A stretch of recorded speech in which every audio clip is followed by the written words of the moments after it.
You ever have one of those situations where you want to try and save money, but what are you doing out in the rain? What?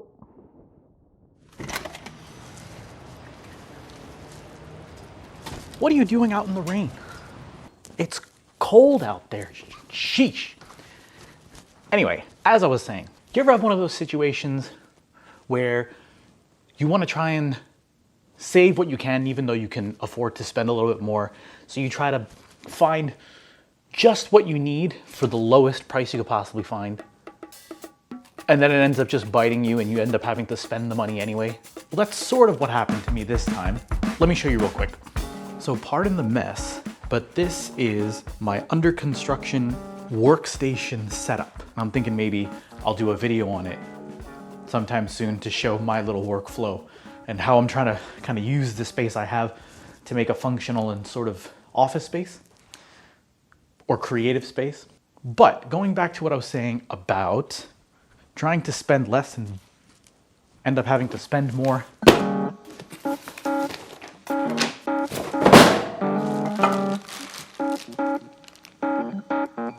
So what I ended up getting, I bought one of these monitor arms, single position, or well, it goes up and down here, right? But it's a single mount. It's not like a gas powered arm. I mean, it was all right. It did what it needed to do in terms of holding the monitor in one spot. There wasn't a lot of adjustment to make with it. The annoying thing about it though, one of the two annoying things was the fact that when you put the monitor on, when you hang it onto the back, it was like 2 or 3 millimeters crooked. And that's really annoying. And there was no real way to fix that. The other annoying thing, which is the second thing I found out later, is that whenever I wanted to use my desk to film overhead or to do some photography stuff, the monitor was always in the way. I can't like move it out of the way. I ended up looking at this other Vivo, a V100M. And I tried another V100, V001M. There's a V001 prior to this one that was problematic for a number of reasons. One, it stated that it held monitors up to like 17.5 pounds. My monitor is like 15, 16 pounds. The tilt wouldn't hold. And the other thing being that it's one of those arms that posts here and then has its arm come out, but it's not like I gotta stop hunching down.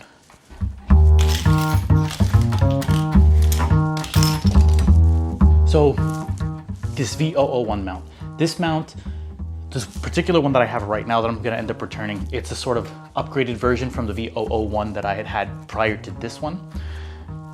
Both of them fall into the same problem. Well, they're sort of like a flag type position where there's a pole and then you slip on the articulating arm and you can sort of adjust that arm up and down the pole, but it sort of flexes back and forth. I'll put pictures of the links of these particular ones that I bought. But the main problem with this type of arm, obviously you're coming with certain restrictions or you're trading off certain things because you're paying a lot less. I think this single mount arm was like 20 bucks and the other ones were like 30 something bucks. But because it's like a flagpole type thing, when I put the monitor on, even though it was well below the maximum weight limit, it stresses the arm and it leans.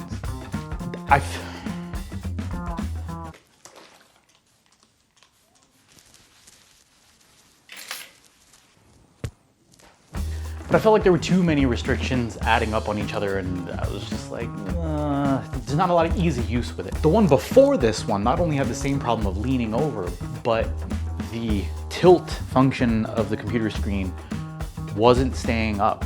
But even in that one, I cranked it all the way down till I couldn't tighten it anymore and it would not hold the monitor up. So these little things kept coming up anytime I got one that was of economical value. The build quality in and of itself, I mean, right, it's good metal.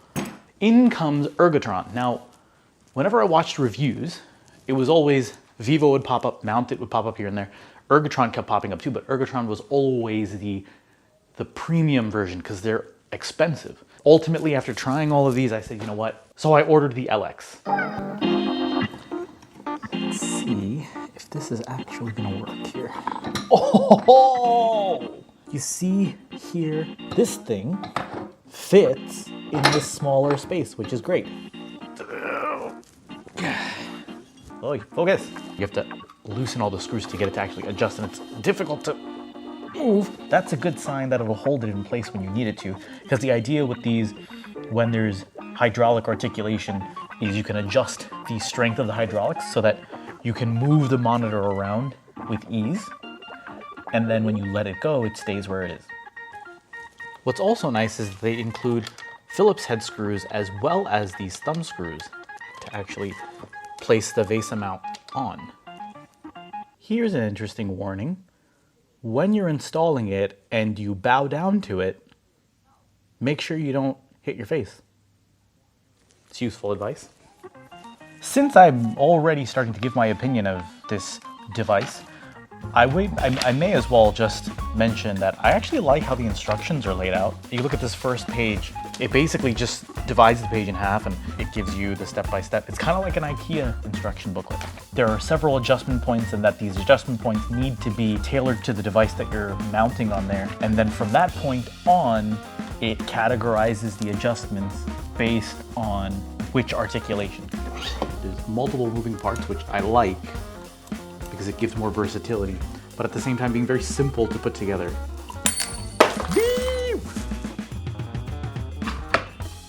All right, pretty much centered. It's good height. If I need to change wires out, if I need to use the space to do some overhead stuff or to do some product photography, which I plan on doing,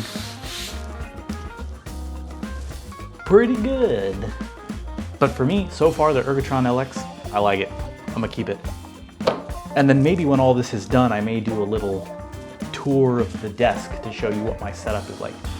Not necessarily cheaper than just buying a desktop, but definitely more fun. Let me know in the comments below if you'd like to see that. And if you don't comment, I'll probably do it still anyway.